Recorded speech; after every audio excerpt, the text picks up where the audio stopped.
우리 사랑하는 믿음의 형제 자매 여러분, 한 주간도 주님의 은혜와 사랑 가운데 잘 지냈습니까? 이번 한 주간 동안 미국에서 여러 가지 트럼프 대통령의 또 사임과 새로운 조 바이든 대통령의 이제 취임식이 있었던 것을 여러분들이 잘 익히 언론을 통해서 잘 아실 것입니다. 제가 그걸 보면서 상당히 마음에 좀 잡잡한 심정이 있었습니다.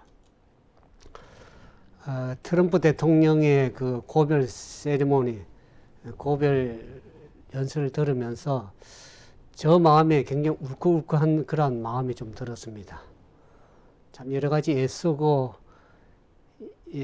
정책을 잘 이끌어가기 위해서 상당히 많은 했는데 부정선거가 아울러서 여러 가지 문제가 많은 것을 보면서 미국이 과연 앞으로 어떻게 나갈 것인가 상당히 참 고민도 되기도 하고, 트럼프 대통령이 이룬 업적들을 이제 생각하면서 미국이 계속 다시 한번 또 거듭나야 되는데, 앞으로 이 조 바이든 이 민주당 측이 어떻게 정책을 이끌어갈 것인가 상당히 좀 염려가 되기는 합니다. 그러나 트럼프 대통령이 고별 연설에서 자기가 어떻게 하든지 다시 돌아올 것이라고, 어떤 형태로든 돌아올 것이라고 얘기를 하는 걸 들으면서 트럼프 대통령이 다시 미국을 좀 잘 이끌어가서 공산 세력이 좀 더 완전히 멸절되고 참된 민주주의 제도가 미국에 서서 참으로 미국이 발전하고 더 민주주의가 이루어가는 그러한 진정한 그러한 나라가 되길 바라는 그런 마음이 있습니다. 미국이 어떠하냐에 따라서 전 세계에 미치는 영향이 굉장히 크기 때문에 그렇습니다. 그래서 트럼프 대통령 연설을 들으면서 마음에 여러 가지 울컥한 마음이 좀 든 것은, 그동안 트럼프 대통령에 대한 관심을 저도 가지고 있지만 한국에 있는 분들이 지나친 굉장한 관심을 많이 갖고 있는 것 같습니다.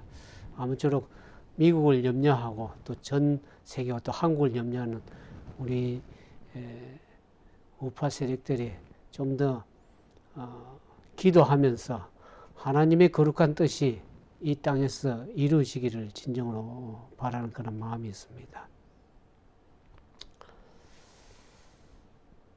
근데 이 트럼프 대통령의 여러 가지 이제 한국에서 추측이 많은 그러한 유튜브들을 봤는데, 어떤 내용에 보니까 트럼프 대통령이 새로운 당을 창당해서 올 것이라는 그런 얘기도 있습니다. 페이트리어트 파리라고 해가지고 애국당으로 그런 이름을 해서 새로운 정당을 만들어서 정치의 새로운 기틀을 마련하려고 하는 것이 좀 느껴집니다. 공화당 측에서는 그걸 별로 좋아를 하지 않습니다.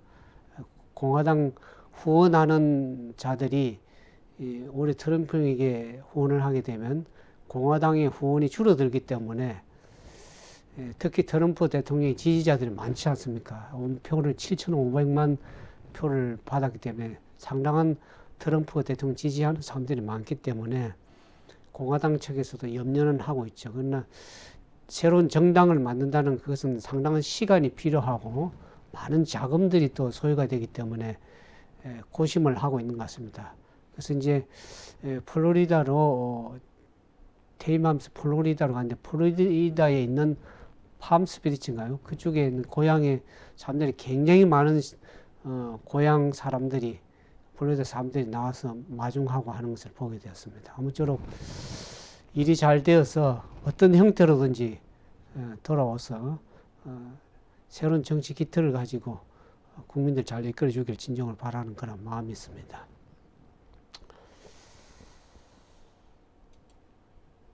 오늘은 이 창세기 21장에 있는 말씀을 가지고 함께 은혜를 나누길 원합니다.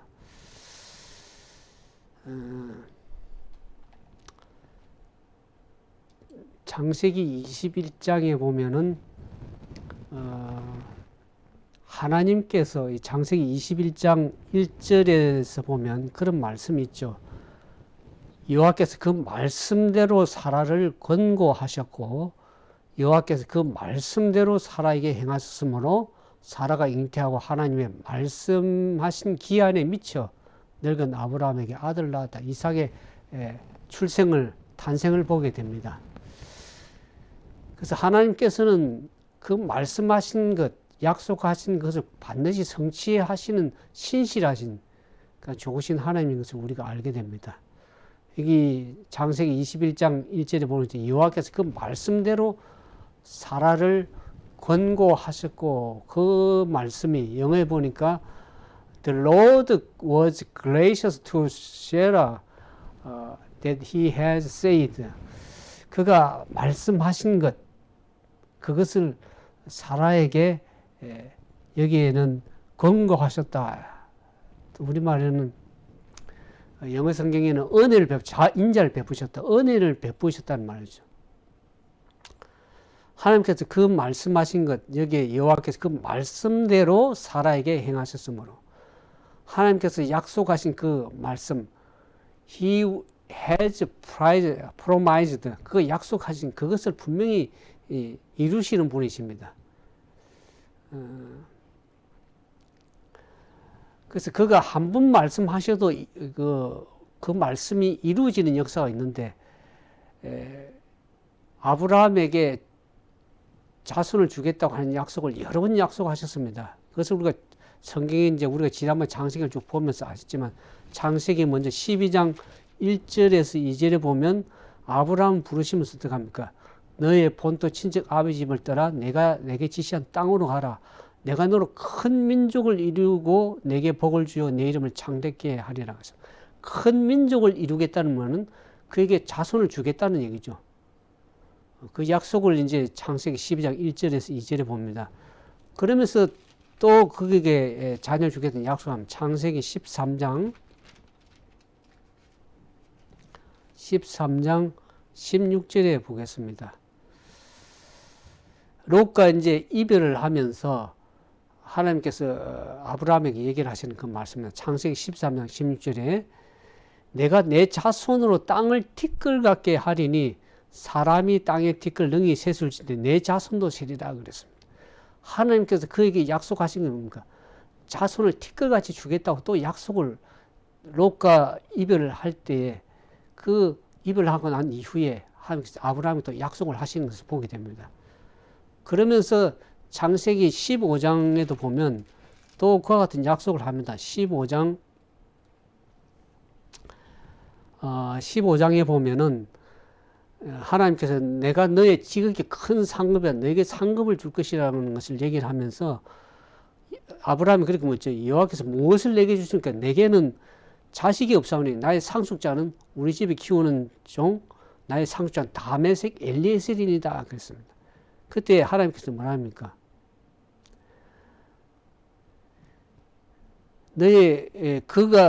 그 사람 다메섹 엘리에셀이가 너의 후사가 아니라 내 몸에서 날짜가 후사가 되리라 하면서 그에게 셀 수 없는 무뼈를 보게 하시면서 자손을 이와 같이 무뼈처럼 많게 하시겠다는 그 자손을 줄 것을 또 약속을 하셨습니다. 15장 5절에도. 거기서 보면 17장에도 보면 동일한 약속이 또 약속이 주어집니다. 하나님께서 아브라함에게 이제 99세 될 때 아브라함에게 나타나셔서 내가 전능하신 하나님인데 너는 어떻게 합니까? 내 앞에서 행하여 온전하라는 그 말씀을 지난번 들었는데 거기 보면 17장 16절에 17절에 보면 내가 이 사라에게 복을 주어서 그로 하여금 아들 낳아주게 하면 내로 그에게 복을 주어 그를 열국의 어미가 되게 하리니 민족의 열왕이 그에게서 나리라 그랬습니다. 사라가 이제 사례라 하지 말고 사라라 하라고 말씀하면서 열국의 어미가 될 것이다. 그가 너에게 자녀를 낳아줄 것이라고 얘기를 합니다. 그때 아브라함이 뭐라 그럽니까? 아니 100세가 된 사람이 어찌해서 자식을 낳을까? 사라는 90세인데 어떻게 자녀를 낳겠습니까? 오히려 내 집에 있는 이 이스마엘이나 하나님 앞에 살기를 원한다고 얘기했습니다. 그럴 때 하나님께서 내 아내 사라가 정녕 내게 아들 낳으니 그 이름을 이삭이라 하라. 하나님의 또 약속이 재차 반복을 합니다. 그러면서 이제 오늘 이 18장 14절에 보면 하나님께서 내가 기한이 이를 때 내게 돌아오리니 사라에게 아들이 있으리라 그렇게 말씀을 하시죠. 그렇게 여러 번 하나님께서 한 번만 약속하신 것이 아니고 여러 번 이렇게 약속의 말씀을 왜 하십니까?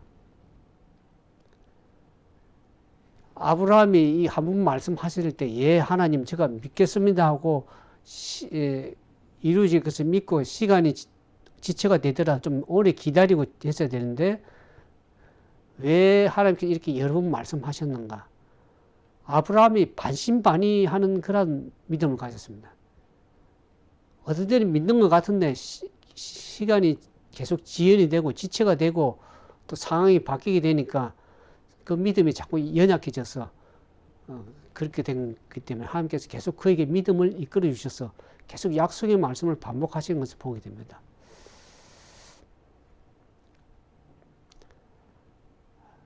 그렇게 약속의 말씀이 계속 지연되다 보니까 아브라함은 어떻게 합니까?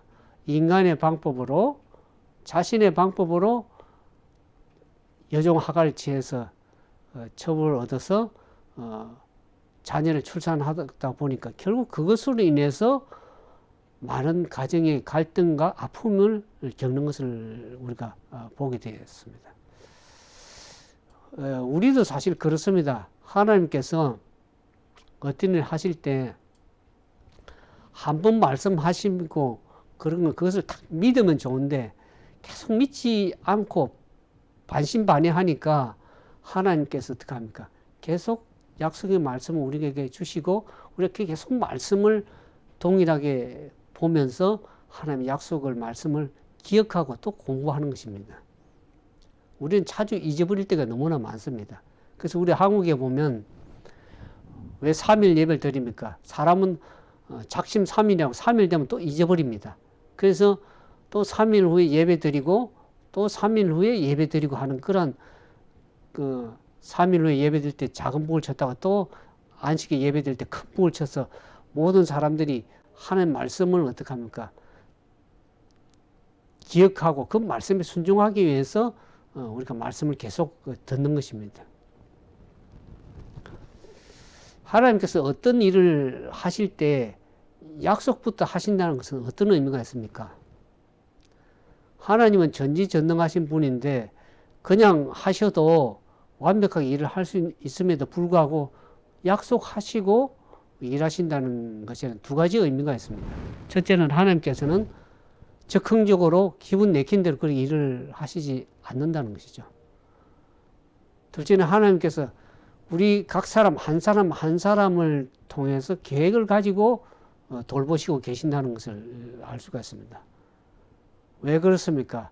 우리 한 사람은 예수님께서 십자가에 죽기까지 그만큼 우리는 중요한 사람이라는 것이죠.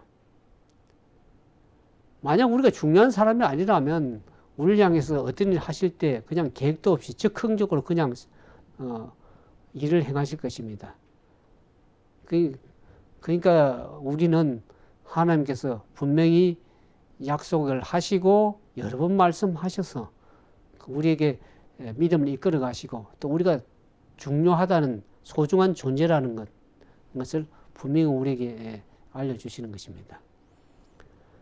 그러면 이 아브라함을 통해서 오늘 우리가 보면 아브라함을 통해서 하나님의 이 약속의 말씀이 언제 이루어졌습니까? 아브라함의 시간표에 맞춰서 이루어졌습니까? 아니면 하나님의 시간표에 따라서 이루어졌습니까? 너무나 쉬운 질문을 드렸습니까? 하나님의 시간표에 따라서 그 약속의 말씀이 성취되는 것을 보게 됩니다. 아브라함은 하나님의 약속을 받은 때가 고향 친척 아비직을 떠나 내게 지시할 땅으로 가라 그래서 롯과 함께 하란에서도 모든 재물을 가지고 이제 갈 바를 알지 못하고 가는데 그것이 이제 결국 가나안이었습니다. 그래서 하나님의 약속을 부르심을 받고 약속을 받고 내가 너를 장대케 하리라 하면서 부르시고 약속을 받고 나갈 때 그 나이가 75세였습니다. 근데 그 아브라함이 생각할 때는 그 약속이 하나님의 약속이 곧바로 이루어질 걸로 그렇게 믿었습니다. 근데 그래서 그 약속의 말씀을 듣고 자녀가 이제 곧바로 출산될 거 생각해서 오늘날 같았으면 출산할 애기 옷도 사고 또 신발도 사고 그랬을지 모릅니다. 그러나 아무리 기다려도 시간이 지나도 약속의 말씀은 계속 주어지는데 후사가 주어지지 않는 것입니다. 10년이 지나고 또 20년이 지나고 그래도 주시지 않았습니다. 이때 많은 사람들이 생각하기에 하나님의 역사는 이걸로 끝이 났다고 생각합니다. 그러나 하나님은 정말 약속하신 것이라면 하나님의 역사는 절대로 끝나지 않고 반드시 이루어지고 성취되는 역사를 우리가 성경 가운데 알지 않습니까? 하나님께서 잠시 지켜보고 계시고 쉬고 계신 것입니다. 그렇게 볼 때 하나님의 역사는 결코 쉼표가 아니고 쉼표지 마침표는 아닙니다. 그것이 분명히 이루어지지 잠깐 쉼은 있을지 모르지만 인내하시고 그 믿음을 시험하시고 그 믿음을 연단시키시고 훈련시키셔서 더 성숙된 믿음으로 성장시키셔서 그때 하나님의 약속이 온전히 믿게 되도록 그렇게 믿음의 후사를 세우기 위해서 지체할 뿐이지 그 약속이 더디 이룰지라도 성경에 보면 정령 이루려는 하나님의 약속의 말씀을 계속 주어지지 않습니까? 오늘 창세기 이제 21장 본문의 말씀을 보면 하나님께서 어떻게 합니까? 창세기 21절에 그 약속하신 말씀대로 사라에게 행하셨다 그랬습니다.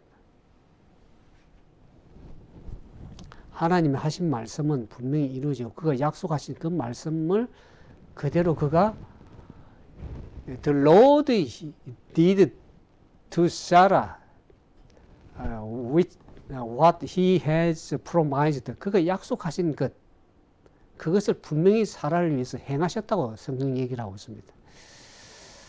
그러니까 25년이 지난 이후에 그 약속의 말씀이 분명히 이루어지면 시간이 좀 우리는 인생을 어떻게 하면 짧은 시간을 살아가기 때문에 하나님의 그 큰 역사를 큰 픽처를 우리가 다 알 수가 없습니다. 짧은 인생 큰 픽처에서 우리가 기껏 살아야 100년 정도 살지 않습니까? 그러니까 우리가 그 하나님의 거룩한 역사를 다 이해할 수가 없습니다. 그냥 우리가 지난 시간에 성경에 이루어진 역사를 보면서 잠깐 우리가 알 뿐입니다.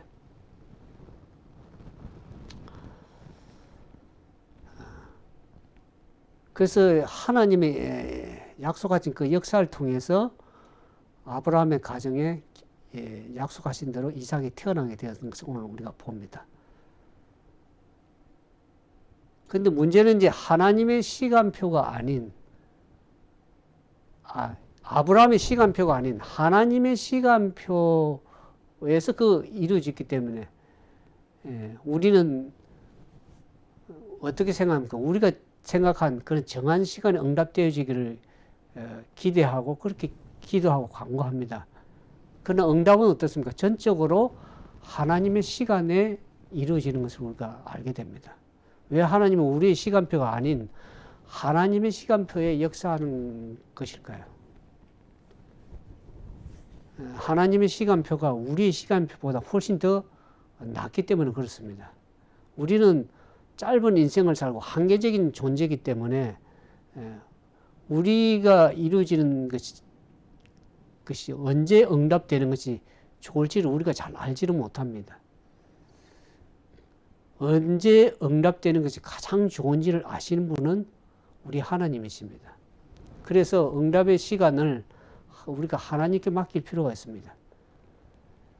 근데 사람들이 누구든지 하나님께 다 맡기는 것이 아니라 진정으로 하나님의 약속을 믿고 그 믿음을 가진 그 사람들만이 하나님의 시간표에 맡기는 것입니다.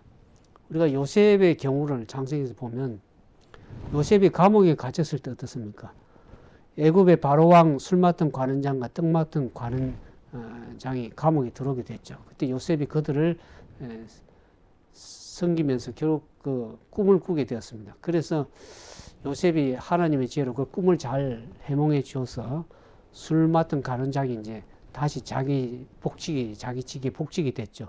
그러면서 그가 감옥에서 나갈 때 요셉을 나가면 꼭 그 요셉이 그랬죠. 잊지 말아 달라고 그렇게 부탁을 했는데 그는 아마 그 염려를 붙들어 매라고 했을 것입니다. 근데 요셉은 그 관원장으로부터 소식이 오기를 기다렸는데 소식이 아무리 기다려도 소식이 오지 않았습니다. 성경에 보니까 창세기 40장 23절 보니까 술 맡은 관원장이 요셉을 기억하지 못하고 그를 잊었더라 그랬습니다. 사람이니까 사람인지라 시간이 지나니까 다 잊어버렸습니다. 요셉을 까마득히 잊어버렸습니다. 요셉의 일을. 근데 언제 기별이 왔습니까? 2년 후에 하나님은 술 맡은 관원장이 요셉을 까마득히 잊어버리고 까마득히 잊고 있을 때 아마 적시로 술 맡은 관원장이 감옥에 나갈 때 적시로 아마 요셉을 기억하고 했더라면 아마 요셉이 바로왕을 만나지도 못했을 수 있습니다. 그 감옥에서 풀려나게 되면서 어떻게 하면 적시로 고향으로 돌아갔을지도 모릅니다. 그런데 하나님의 시간표에 맞춰서 그 기억하게 하시고 바로왕을 또 만나게 했고 또 애굽의 총리가 되어서 애굽도 살리고 또 주변의 나라들 살리고 요셉의 가족들 그 아버지를 비롯해서 온 가족들을 살릴 수 있는 그런 기회가 주어졌습니다. 그러니까 우리는 우리 시간표가 아닌 하나님의 시간표를 기다리는 게 더 중요하다고 생각됩니다. 때로는 우리가 조급해서 내 시간대, 나의 생각한 시간대에 온전히 이루어지기를 바라지만 우리의 이루어지고 그 약속을 성취시키는 분은 하나님이시고 그 시간에 가장 좋은 때를 아시는 분이 가장 좋은 때에 약속을 성취시키는 것을 보게 됩니다. 그래서 우리가 바로 내가 기도한 대로 그 시간에 응답되지 않는다고 해서 낙담할 것이 아니라 성경에도 보면 갈라디아서는 그랬죠. 피곤치 않으면 때가 이름에 거두리라고 얘기를 하지 않습니까? 우리가 피곤치 않고 낙담하지 않고 피곤치 않으면 그 때가 되면 하나님의 시간표가 되면 반드시 정한 시간대에 하나님 뜻이 분명히 이루어질 것을 우리가 믿고 좀 기다리는 인내하는 그런 믿음이 필요합니다. 마지막 성도들이 믿음도 인내하는 믿음이 필요하다고 계시록은 얘기를 하고 있습니다. 그럴 때 하나님의 시간표에 맞춰서 이루어질 때 모든 일의 결과가 상당히 아름다운 결과가 이루어지는 것을 보게 됩니다.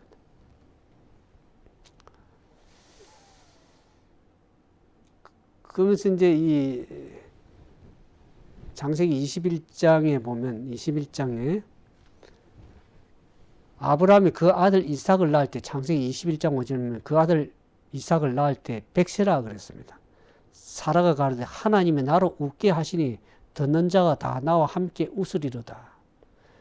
하나님은 신실하게 그 약속을 이루어 가신 분이지만 또 우리로 하여금 웃게 하시는 분이 하나님입니다. 웃게 하시는 하나님. 아브라함과 사라가 이 아들 문제로 인해서 3번을 웃었다고 성경을 우리가 찾아보면 나옵니다. 첫 번째는 창세기 17장에 보면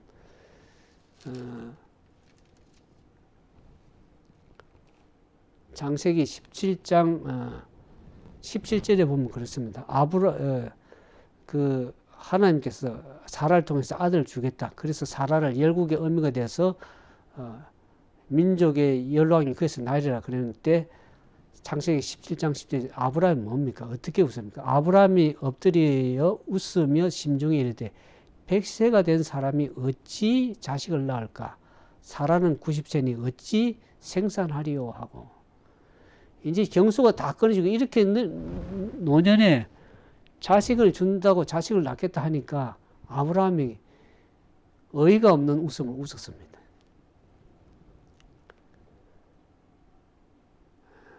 진짜 기뻐서 웃는 웃음이 아니고 어떡합니까?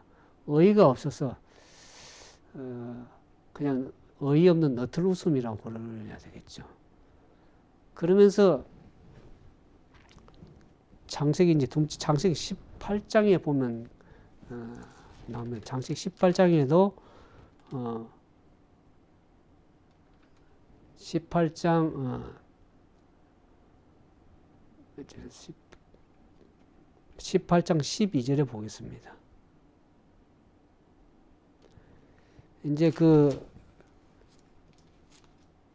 아브라함이 그 장막에 있을 때 장막에 세 사람이 여행객처럼 지나가는 나그네로 하나님의 천사들 여호와께서 나타나서 아브라함 장막에 지나갈 때 그 어떻게 합니까? 창세기 18장 10절 그가 이래 기한이 이를 때 내게 정녕 내게 돌아오리니 내 아내 사라에게 아들이 있으리라 하시니 사라가 그때 그 말 할 때 그 뒤에 장막에서 그 말을 듣게 됐죠. 그러면서 아브라함과 사라가 나이가 많고 경수가 끊어졌는데 12절은 사라가 속으로 웃고 이르되 내가 노쇠하였고 내 주인도 늙었으니 내게 어찌 낙이 있으리요 하면서 사라가 속으로 웃었습니다. 이때도 진짜 기뻐서 웃는 것이 아니고 어이가 없다는 그런 웃음. 아까 창세기 17장에 아브라함이 그렇게 웃었던 것처럼 사라도 어떡합니까? 어이없다는 듯이 웃었습니다. 근데 오늘 이 창세기 21장에 보면 이 지금 웃는 웃음은 어떤 웃음입니까? 참으로 기뻐서 웃는 웃음입니다. 마침내 정말 기뻐서 웃는 그러한 웃음을 웃게 하신 분이 하나님인 것을 알게 됩니다. 그래서 하나님의 역사는 울음으로 시작했다 할지라도 나중에는 마침내 웃음으로 웃게 하시는 진정으로 기뻐하게 하시는 하나님인 것을 알게 합니다. 아브라함 가정에 참 후사가 없어가지고 얼마나 많은 고통을 겪었습니까? 또 여종 하가를 취해가지고 임의적으로 자신의 계획으로 그냥 자녀를 출산해서 고통을 겪고 고생하는 그 일을 보게 되는데 하나님께서는 하나님의 약속의 시간대에 진정으로 그 고통과 웃음으로 마침내 웃게 하시는 그 하나님의 것을 알게 됩니다. 하나님은 어떤 분이십니까? 약속하신 걸 분명히 이루시고 하나님 시간표에 약속하신 걸 응답하시고 마침내 우리의 울음을 우리의 슬픔을 웃음으로 바꿔주시는 그런 좋으신 하나님인 것을 창세기 이제 21장에서 오늘 우리가 보게 되는 것입니다. 오늘 이와 같은 하나님을 우리가 우리의 삶을 통해서 체험으로 알게 되는 그와 같은 믿음의 사람들 다 되기를 주님의 이름으로 축원드리겠습니다.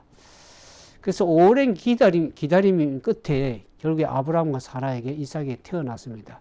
그때 아브라함 나이가 성경 100세라 그랬고 사라의 나이 90세에서 이제 아들 낳았는데 하나님이 말씀하신 데 이루어졌죠. 그래서 이 태어난 아이가 이제 사람들 축복 속에서 잘 자라고 그래서 이 아이가 이제 젖을 떼게 됐을 때 어떻게 합니까? 아브라함이 이 큰 그 젖된 기념으로 큰 잔치를 베풀었다고 성경은 얘기를 하고 있죠. 성경에 보니까 창세기 21장에 보면 21장 8절 아이가 자라며 젖을 떼고 이삭의 젖을 떼는 날에 아브라함이 대연을 배설하였더라 그랬습니다. 이제 아이 오늘날로 우리가 보면은 돌잔치라 그러죠. 아이가 이제 돌 때까지 아무런 큰 문제 없이 질병 걸리지 않고 고통당하지 않고 잘 자란 것을 기념하면서 이제 돌잔치를 우리가 베풀지 않습니까? 그와 같이 그 당시 젖을 뗐을 때 젖을 떼는 날에 그 기념으로 아브라함이 큰 잔치를 베풀어서 함께 기뻐하고 참으로 즐거워하는 그러한 시간대였을 때 또 문제가 생기는 것을 보는 새로운 갈등의 시작이 되는 것을 21장 8절에 봅니다. 9절에 사라가 본적 아브람 아들 애굽의 여인 하갈 소생이 이삭을 희롱하는지라. 여기 보면 사라가 본적 아브라함의 아들 애굽의 여인 하갈의 소생이라는 것입니다. 그러니까 애굽에 있는 하갈의 소생이 누굽니까? 이스마엘이죠. 이스마엘이라는 말도 쓰지도 않고 아들이라는 말도 쓰지도 않고 애굽에 있는 하갈의 소생이라고 그렇게 얘기합니다.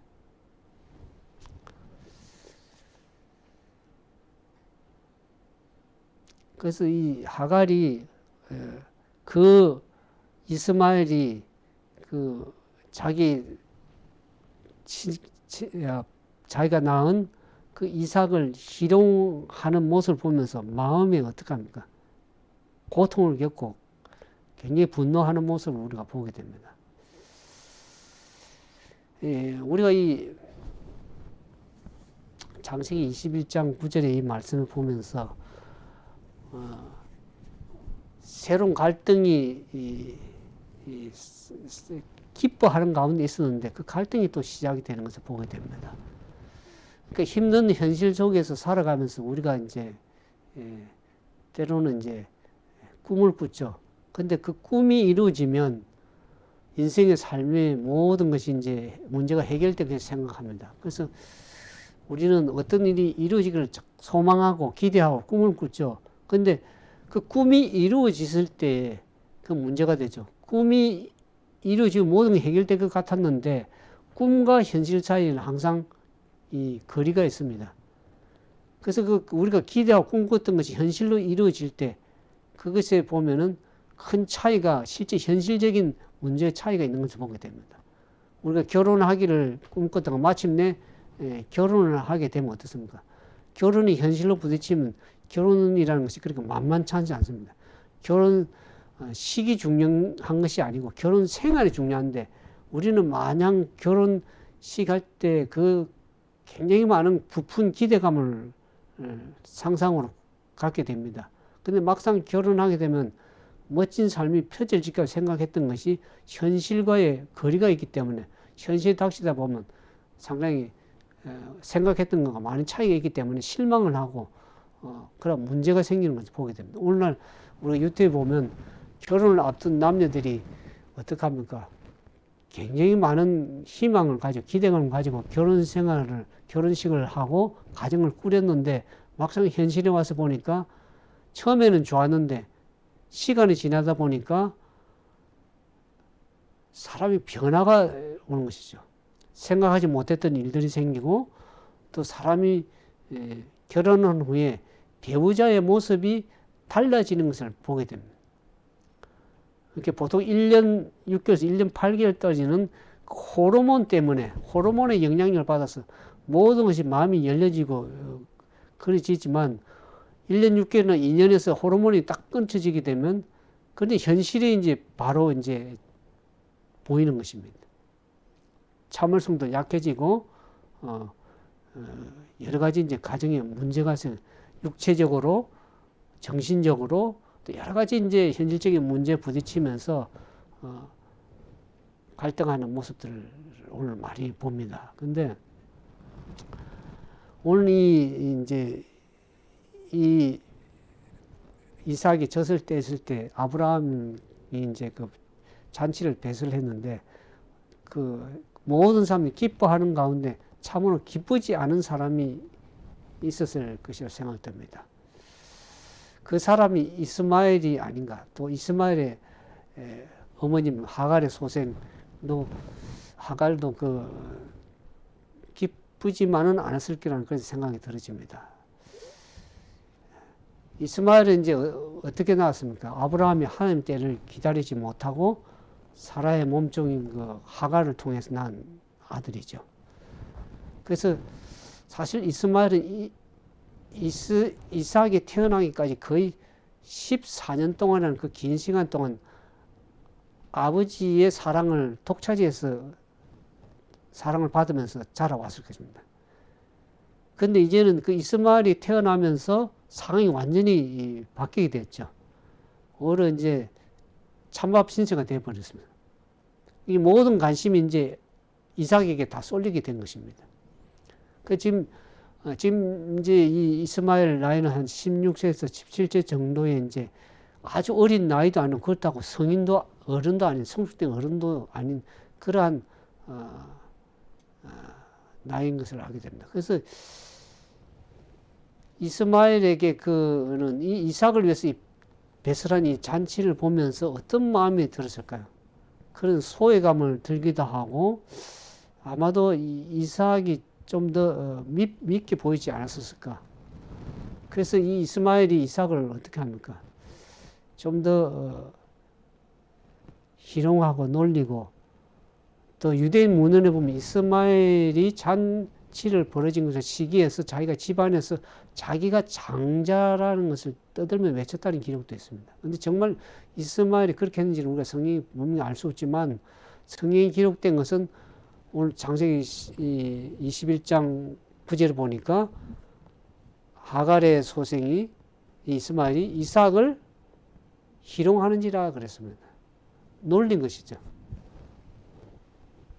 그런데 문제는 이 장면을 누가 봤습니까? 사라가 보면 사라가 보고 어떡합니까? 자기 눈에 넣어도 아프지 않은 그 자녀가 소생의 아들인 이 이스마엘이 자기 이삭을 이렇게 희롱하니까 마음이 굉장히 안 좋았겠죠.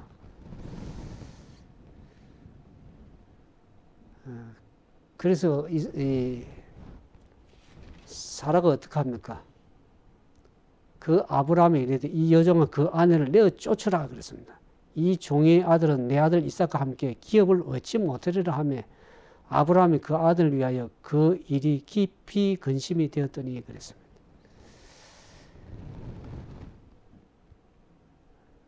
이 이스마엘은 소생의 아들이지만 아브라함을 통해서 난 아들이지 않습니까? 그러니까 사라가 그 이스마엘과 그 소생 여종 하갈을 내어 쫓으라 그러니까 아브라함의 마음이 얼마나 마음에 근심이 됐겠습니까?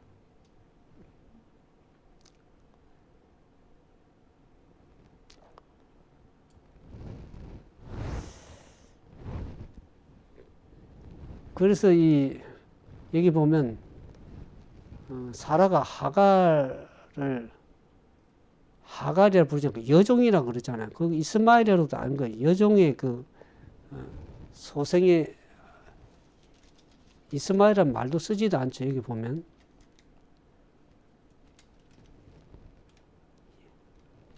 여종의 소생이라 하갈, 애굽 여인의 하갈의 소생이라 그랬습니다. 이스마엘이라는 말도 쓰지도 않습니다. 아들이라는 말도 쓰지도 않고 하갈의 소생이라고 그럽니다. 그러니까 얼마나 마음에 미움이 있고 시기가 있고 그런 분노가 있은 것을 우리가 알게 되죠. 그래서 이 여종의 아들과 내 아들을 구분하면 그들이 함께 유업을 받을 수가 없다. 그래서 내 쫓으라고 얘기를 하죠. 근데 이스마엘은 이제 그 집안에 그대로 두면 어떡합니까? 이삭의 자리가 위험할 것이고, 그래서, 그들을 당장 내보내기를 요청합니다. 그때 이 사라의 말을 들은 아브라함 마음이 참, 그래도 자기의 여종을 취해서 그렇게 했지만은 그의 아들이기 때문에 마음이 참, 괴롭고 자책할 수밖에 없는 그런 상황인데, 그가 그렇게 겪는 고통이 뭡니까? 하나님의 말씀을 신뢰하지 못하고 인간적인 방법으로 선택한 그 결과에 잘못된 선택의 결과를 그가 거두고 있는 것이죠. 그 일로 인해서 아브라함 마음이 상당히 괴로워하고 있을 때 하나님께 말씀하십니다. 어떻게 합니까? 하나님이 아브라함을 위로하시고 사라의 말을 들으라고 합니다. 이 참 어떻게 하면 아브라함의 심정 같았으면 하나님이 사라의 마음을 이제 잘 이렇게 돌이켜서 권고해서 다독거려서 이렇게 내보내지 않도록 그렇게 좀 설득하기를 원했었는데 오히려 하나님께서 어떻게 합니까? 사라의 말대로 그 여종 하갈과 그 이스마엘을 내쫓으라고 내보내라고 그렇게 하나님이 하시지 않습니까? 그때 아브라함이 그렇게 했어요. 아브라함 10년 그렇게 생각했습니다. 하나님께서 참 냉정하시다. 냉정하신 것이 아닙니까? 좀 더 좋은 방법이 없습니까?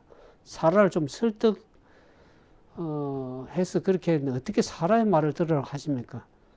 사라는 지금 화가 나가지고 그럴 수 있지만 하나님마저 그렇게 말씀하시면 어떡합니까? 적어도 그래도 이스마엘은 제 피줄이 아닙니까? 라고 그렇게 얘기하고 싶었을 것입니다.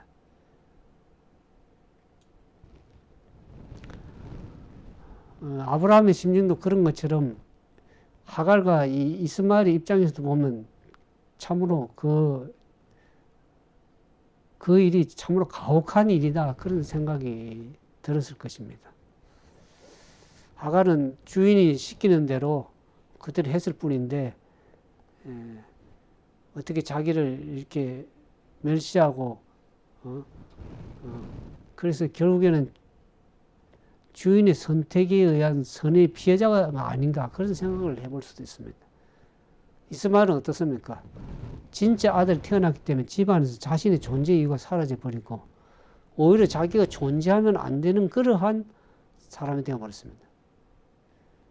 어떤 면에서 인간적으로 보면 상당히 불공평하다고 그렇게 생각이 들 수도 있습니다. 하지만 하나님은 지금 이제 어떤 인간적인 사사로운 그런 문제에 붙들려서 사라의 편을 드는 것이 아니고,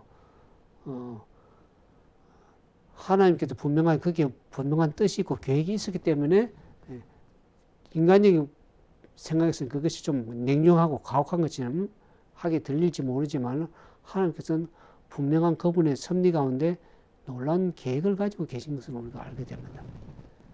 그 계획은 이삭과 이스마엘은 물론 모든 인류에게 포함된 그런 문제입니다. 하나님은 약속의 자녀인 이삭을 통해서 그 계획을 이루어 가시기를 원하시는 거죠. 그렇기 때문에 이삭과 이스마엘을 함께 거할 수 없는 것입니다. 이스마엘은 이삭이 약속의 자녀로서 하나님의 계획을 이루어가는데 하나의 방해적인 요소가 되기 때문에 그렇습니다. 그래서 하나님께서 그렇게 말씀하신 것이죠. 이스마엘과 이삭이 아브라함의 아들이 됨에서는 문제가 되었지만은 하나님은 참된 아들이 분명히 이삭이라는 것을 분명히 하시면서 이 문제를 온전하게 해결하십니다. 그러면 하나님이 이 하갈과 이스마엘을 외면하신가? 그렇지 않죠. 하나님께서는 하갈과 이스마엘을 내보내라고 하신 것은 하갈과 이스마엘을 버리겠다는 것이 아니라 이삭을 오히려 보호하겠다는 차원에서 그렇게 하신 것이고, 하나님은 이스마엘로 할 것도 한 민족을 이루게 하시겠다고 약속하신 것을 우리가 성경 가운데 보고 있습니다. 여기서 우리가 이제 눈여겨보게 되는 것은 이삭의 출생과 이스마엘의 그 사건을 통해 서로 대조되는 것을 보게 됩니다. 이삭을 통해서는 이삭의 출생을 통해서 우리가 웃음을 보게 되고, 근데 그 이삭의 출생 이후에 이스마엘 통해서 뭘 보게 됩니까? 희롱을 보게 되죠.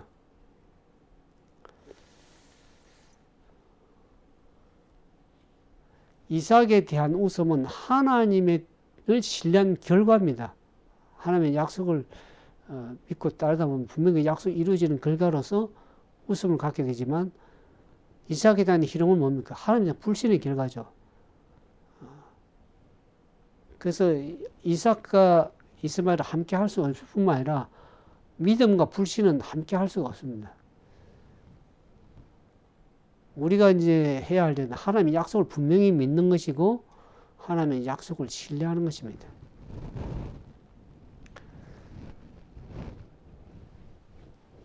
아브라함이 하나님의 약속의 말씀을 믿고 따랐더라면 이와 같은 그 같은 이스마엘 통해서 희롱을 당하고 그런 고통을 당하는 그런 시간이 없었을 것인데, 우리는 때때로 고통당하는 것이 하나님의 약속의 말씀보다는 인간적인 방법으로 일을 하다 보면 결국에는 그것이 고통을 당하게 되고 어려운 갈등의 문제들이 생기는 것을 우리가 반드시 좀 기억할 필요가 있습니다. 그래서 만약 아브라함이 하나님을 신뢰하고 하나님의 약속의 말씀 따라 믿었더라면 그 하나님의 안에서 그가 참으로 기뻐하고 그런 여러 가지 어려운 문제들 당치 않을 수 있음에도 불구하고 어려운 문제들 당하게 됐지만, 하나님께서는 그래도 그 문제를 해결해 가시는 분이십니다. 그래서 이제 아브라함 하나님 뜻을 따라서 그 하갈과 이스마엘을 이제 내보내죠. 아침 일찍 일어나서 떡과 물 한 가죽 부대를 하갈에게 주어서 이스마엘과 함께 집을 나가게 합니다.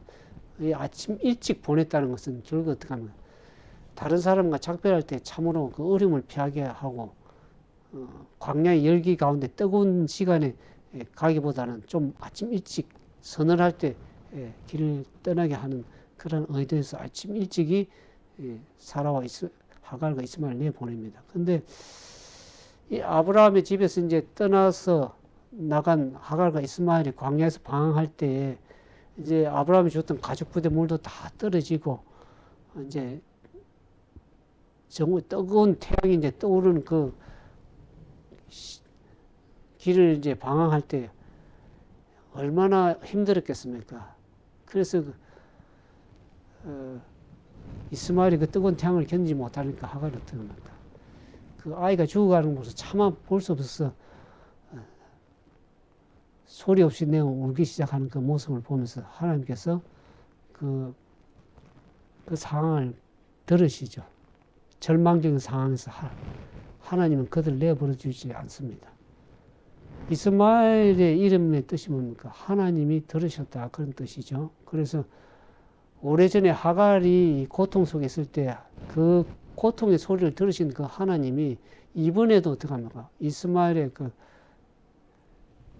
고통하고 그 어머니가 고통당하는 그 모습을 보시고 그 소리를 들으셨죠.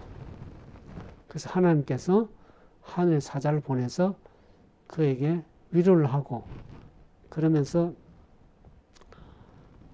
이스마엘도 이제 큰 민족을 이루겠다고 약속하시고, 그뿐만 아니라 그들의 그 물이 없어서 현실적인 그 어려움을 당하고 있다. 그들이 피로를 채우는 것을 보게 됩니다.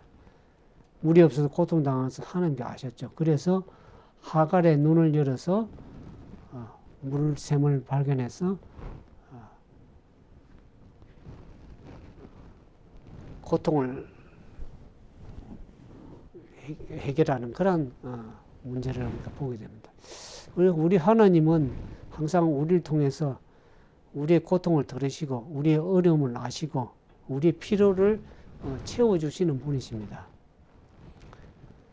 그래서 이제 올 이 창세기 21장의 말씀을 쭉 우리가 이제 살펴보면서 하나님께서 이스마엘과 함께 하시기에 그가 장성해서 광야에서 이제 거주하면서 활소론자가 되었다 그랬죠.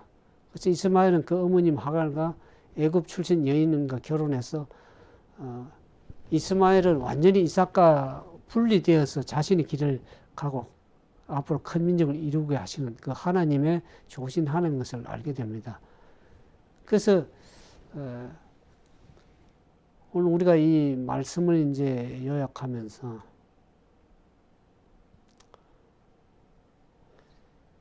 아브라함 집의 이 두 아들의 이야기를 통해서 하나님의 말씀하신 약속의 아들은 두 사람이 아니고 한 사람입니다. 아브라함의 여종 하갈을 내보내고 아브라함이 진정한 약속의 후손 아들은 이삭이라는 것을 얘기를 합니다. 우리가 창세기 21장에 쭉 보면은 이스마엘에 대해서 아들이라는 얘기를 쓰지 않고 하갈의 소생이라고 얘기를 합니다. 그러니까 아브라함의 진정한 아들은 이스마엘이 아니고 이삭이라고 분명하게 성경은 얘기를 하고 있습니다.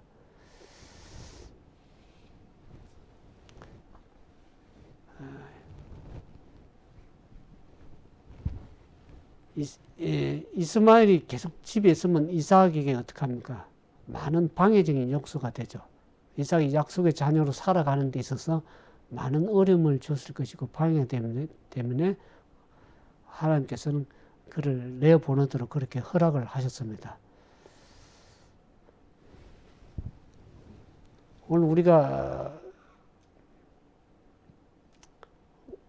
하나님의 일을 행하면서 하나님의 약속을 신실히 믿으면서 때로는 우리의 삶에 어떻게 합니까? 하나님 뜻을 이룰 때 방해적인 요소가 있습니다. 그 방해적인 요소들을 우리가 온전히 내보낼 수 있는 그런 믿음의 사람이 되어야 됩니다. 우리가 하나님과의 전적인 관계에서 믿음에서 살아가는데 방해적인 요소가 뭡니까? 우리의 습관이라든지 우리의 잘못한 관습, 또 나를 죄로 이끌어가는 그런 환경이 있으면 어떡하면 그것을 단호히 끊어버리고 내버려야 됩니다. 또 하나님과의 관계 속에서 멀어지게 하는 것, 그런 여타 방해적인 요소가 있다 그러면 그것들을 끊어버리고 내버리는 그러한 결단하는 그런 믿음의 삶이 되기를 하나님이 원하시는 것입니다. 그래서 하나님께서 우리가 결단할 수 있도록 하시는 하나님을 써야겠습니다. 때로는 우리가 그것을 나의 용기가 부족하고 나의 믿음이 부족해서 결단하지 못할 때 하나님께서는 그것을 방해적인 요소를 내보내게 결단하게 하시는 그런 하나님 것을 우리가 함께 생각해 보길 진정으로 원합니다. 그래서 오늘 우리가 말씀을 정리하면서 실제로 그런 일을 하기 위해서는 도움이 되는 세 가지 그 팁, 제안을 좀 드리도록 하겠습니다. 첫 번째, 우리가 삶을 지속적으로 잘 점검해야 됩니다. 하나님 뜻을 이루는 일에 방해되는 요소라든지 또 하나님 관계에서 위협이 되는 그런 요소가 없는지 나의 삶에 좀 돌이켜 볼 필요가 있습니다. 특히 이제 우리가 이 팬데믹, 코로나 19 이 팬데믹 현상을 겪으면서 우리의 삶을 좀 돌이켜 보기를 원합니다.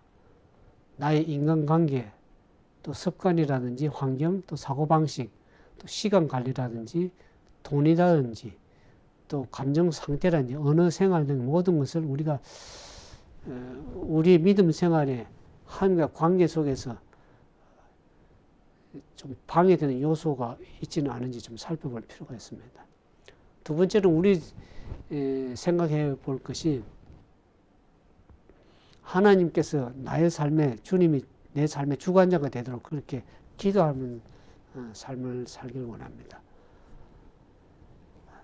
나의 의지로, 나의 생각으로, 나의 지혜로, 나의 판단력으로 행했을 때 아브라함이 얼마나 가정에 문제가 많았고 갈등하는 그 시간들이 있지 않습니까? 물론 하나님께서 그것을 웃음으로 바꾸시기도 하고 또 이스마엘을 내보내서 이삭의 약속의 후손으로 세우셔서 그 가정을 회복시키시는 분도 하나님이시기 때문에 우리는 나의 지혜, 나의 판단력 그런 것을 내려놓고 전적으로 주님만을 의지하는, 그래서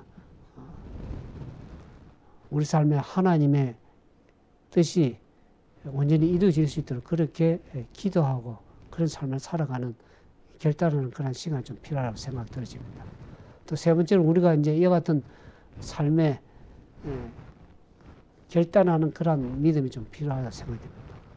때로는 우유부단하고 그럴 때가 많습니다. 그래서 우리 믿음 생활에 기도하지만 실제로 행하지 못하고 늘 우리의 믿음 생활, 제자리의 믿음 생활 할 때 우리는 머뭇거리지 말고 결단하는, 그래서 하나님께 기도함으로 하나님께 주시는 은혜로 말미암아서 결단하고 전진해 나가는 그러한 믿음의 삶이 되기를 하나님 진정 원하시는 것이죠. 그래서 우리가 회개할 것은 회개하고 성령의 도우심 가운데 이 우리의 세상적인 야망들, 욕망들, 그런 죄된 생각들을 다 내려놓고 진정으로 결단하고 주님만 전적으로 의지하고 나가는 그런 결단하는 시간이 되길 진정으로 바랍니다. 오늘 그 말씀을 통해서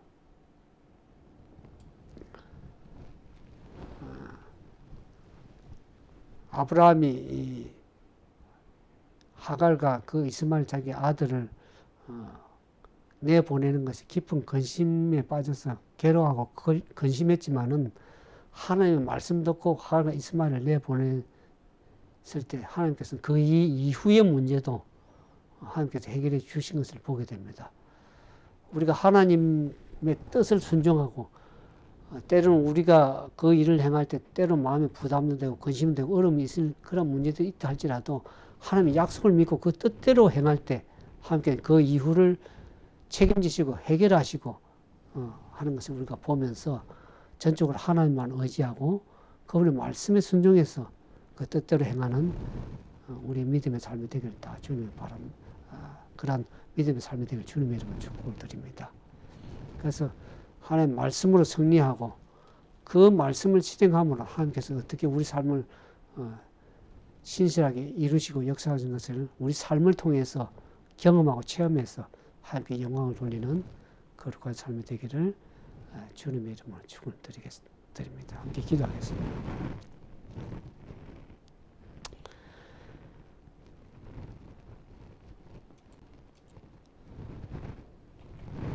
사랑과 자유가 많으신 거룩하신 아버지 하나님, 우리가 창세기 21장을 통해서 하나님이 약속하신 것을 분명히 이루시는 신실하신 하나님인 것을 우리가 또 보게 되었습니다.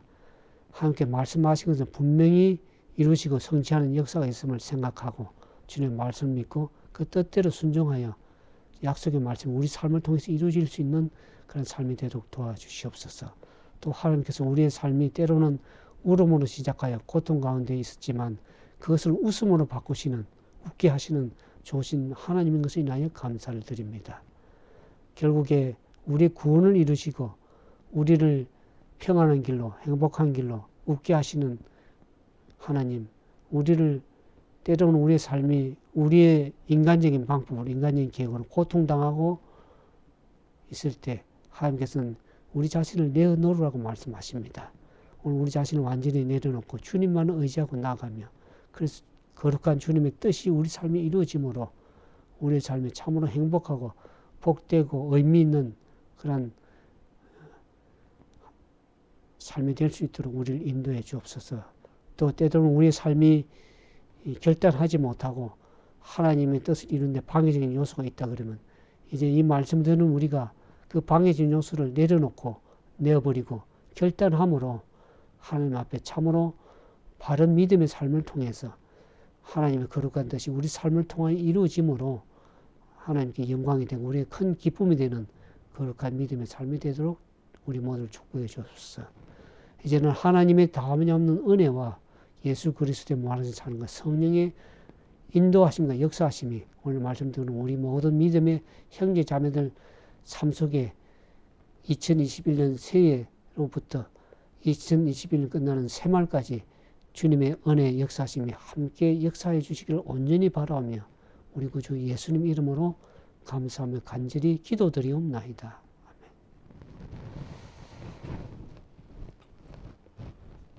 감사합니다.